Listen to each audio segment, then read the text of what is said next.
barn was really probably the reason why we bought the place, is just to try to just make it not just disappear. I mean, people travel all over the country just to come here to take pictures of the barn. Now it seems like we've taken more interest in barns.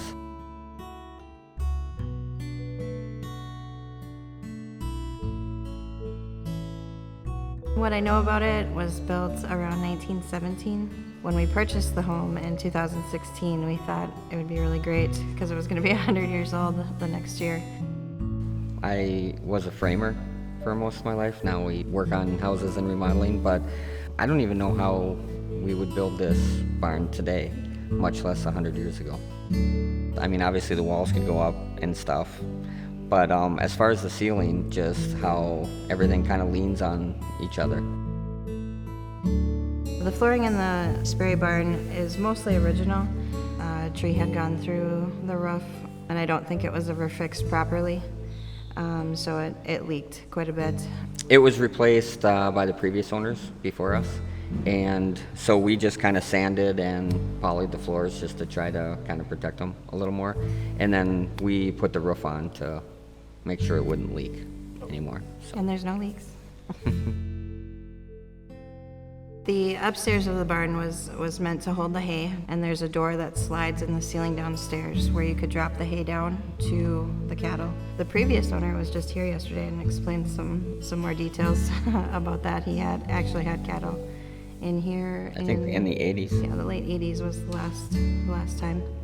So in the basement of the barn was where the cattle were held, and there were stanchions that you could open and close to keep them in place, and behind the cattle was a circular trough that they would poop in, and there's a whole system of buckets, a huge bucket that goes around on a track system, and you could scoop the manure into the bucket, and it actually went out the back door, and you could dump it. So you never had to do it by hand. It was all on a pulley system. The cows in the milking stations would go into like 2 steel bars that kind of tighten around their neck to kind of hold them in place. I think calves would, or cows would kind of hunch their back before they would get ready to kick, and that's why the electricity or the pokey thing would keep them from, hurting anyone behind them. When we decided to take down the stairwell, we realized that there was pencil written words on the door. It was the man who built it, and I guess what would be the architect.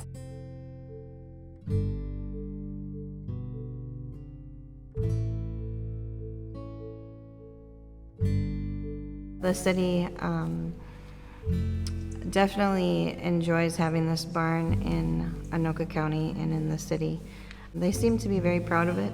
Everybody knows about it around here. When you say, oh, we live by the round barn, we have always wanted to invite everyone in and let them look at it because it's just pretty neat to see. We'll see people at the dirt road setting up their tripod to take pictures, and then we'll go down and say, all right, what's going on?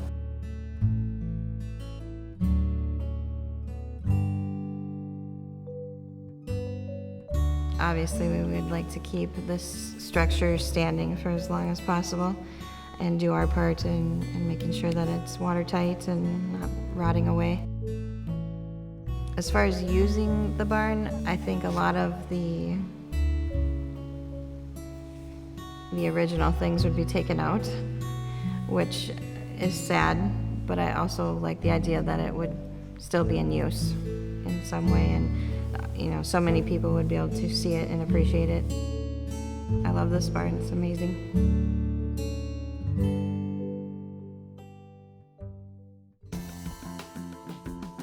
The preceding program was produced by the Anoka County Historical Society and Hennepin Technical College.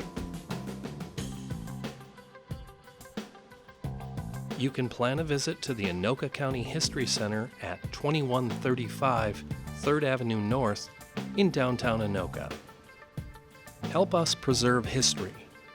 If you would like to donate or become a member of the Anoka County Historical Society, go to anokacountyhistory.org.